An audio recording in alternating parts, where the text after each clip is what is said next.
دکھ جس سے انسان متاثر ہوتا ہے اس کی ایک قسم وہ ہے کہ جو ہمارے ارادہ اور اختیار سے باہر اللہ کی مشیت سے، اللہ کے اذن سے، اللہ کی مرضی سے آتا ہے۔ اس کے لیے ہمارا کام صرف برداشت ہے۔ جو شے بھی ہمیں برداشت کی صلاحیت عطا کر دے وہی اس کا علاج ہے۔ جیسے آپ کو معلوم ہے کہ بخار بہت تیز چڑھا ہوا ہے، اس کی دوا نہیں ہے اسپرین یا کوئی اور پیراسیٹامول، بخار کی شدت کو کم کر دے، وہ کوئی علاج نہیں ہے۔ علاج تو ہوگا اگر معلوم ہو کہ کون سے جراثیم ہے، کس کی وجہ سے ہے، اس کا صحیح اینٹی بائیوٹک کون سا ہے، وہ علاج ہوگا۔ یہ علاج نہیں ہے، لیکن اس کی شدت کی کمی اور اس کے اندر جو احساس ہے جھیل جانے کا، وہ انسان کے لیے آسان ہو جاتا ہے۔ یہی مضمون آیا ہے سورہ حدید میں بھی، ما اصاب من مصیبت فی الارض ولا فی انفسکم، یہاں کھول دیا اس مضمون کو۔ میں نے عرض کیا تھا نا کہ یہ آفت سماوی بڑے پیمانے پر بھی ہو سکتی ہے، زمین میں یعنی زلزلہ آ گیا، فلڈ آ گیا، طوفان آ گیا، ولا فی انفسکم، خاص تمہاری جان میں، تمہیں بخار ہو گیا، تمہیں ٹی وی لگ گئی، تمہیں کوئی اور بیماری آ گئی، تمہیں کینسر ہو گیا، معاذ اللہ ہوتا ہے، آخر ہوتا ہے دنیا میں، انسانی زندگی کے ساتھ یہ ساری چیزیں لگی ہوئی ہیں۔ لیکن یہ چیزیں ما اصاب من مصیبت فی الارض ولا فی انفسکم، نہیں پڑتی تم پر کوئی پڑنے والی کوئی مصیبت، کوئی تکلیف، نہ پوری زمین میں بڑے پیمانے پر، نہ تمہاری جانوں میں انفرادی سطح پر، الا فی کتاب من قبل ان نبرأھا، مگر یہ کہ وہ تو ایک کتاب میں، کتاب اللہ کے علم کی کتاب، الکتاب، اس میں پہلے سے درج موجود ہے۔ یہ الٹ اپ نہیں ہو گیا، یہ اچانک نہیں ہو گیا۔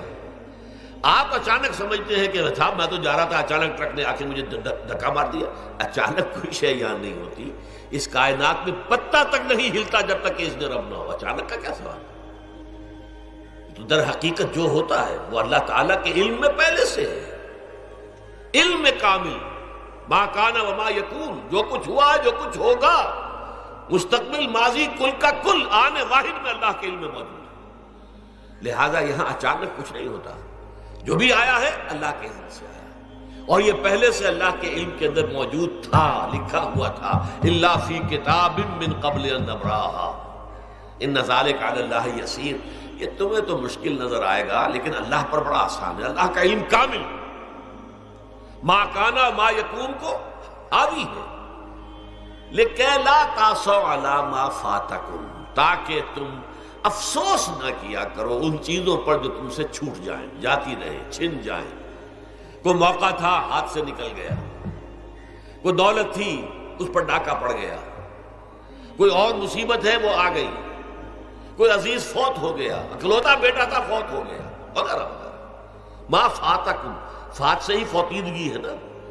جو شے بھی نکل جائے، چلی جائے، ہاتھ سے جاتی رہے، چاہے وہ کوئی آپ کا عزیز تھا جو فوت ہو گیا تو آپ کے ہاتھ سے نکل گیا، یا کوئی مال تھا جو آپ کے قبضے سے نکل گیا، ڈاکہ پڑ گیا، چوری ہو گئی، نقصان ہو گیا کاروبار میں بہت بڑا، اس پر افسوس نہ کیا کرو۔ اگر افسوس کرو گے تو اس کا مطلب کیا ہوگا کہ تمہیں اللہ پر اعتماد نہیں ہے، یا تم سمجھتے ہو کہ اللہ کے سوا بھی کوئی ہے جو یہ کام کر سکتا ہے۔ کائنات میں تو ایک ہی کی مرضی چلتی ہے، وہ ہے اللہ۔ لہذا اگرچہ وہ کسی کے ذریعے سے تکلیف آپ کو پہنچی ہے، کسی نے آپ کو پتھر مارا ہے، وہ پتھر ہو سکتا ہے آپ کو نہ لگتا، لگ گیا ہے تو اللہ کے فیصلے سے لگا ہے، اس کا باپ بھی نہیں پتھر مار سکتا آپ کو اگر اللہ کا اذن نہ ہو۔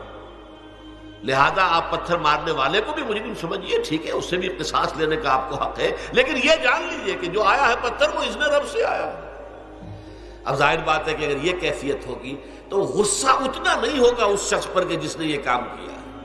بلکہ ہو سکتا ہے آدمی مسکرا کے رہ جائے، جیسے کہ وہ میں واقعہ سناتا رہا ہوں اپنے دروس میں کہ ایک درویش منش آدمی جا رہا تھا، جو رب کرے سو ہو، جو رب کرے سو ہو، جو رب کرے سو ہو، کسی شخص نے پتھر اٹھا کر دے مارا، اس کے سر پہ لگ گیا کہ اس نے پیچھے پلٹ کر دیکھا کس نے مارا ہے،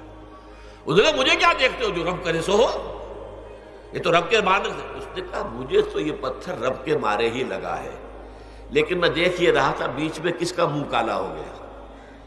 اپنے لیے کس نے ایک گناہ کما لیا، اپنے لیے کس نے ایک مصیبت جو ہے وہ مول لے لی، وہ بیچ میں تم آ گئے ہو، پتھر اللہ کی طرف سے آیا، لیکن اس کا عذاب، اس کا وبال تم پر آ جائے گا۔ بہرحال یہ تو میں نے عرض کیا آپ کے سامنے، وہ چیزیں کہ جو آ جاتی ہے، وہ تکالیف و مصائب جو اللہ کی طرف سے من جانب اللہ ہے، اس میں آپ کسی کو مورد الزام نہیں ٹھہرا سکتے، وہ آپ پر آ گیا۔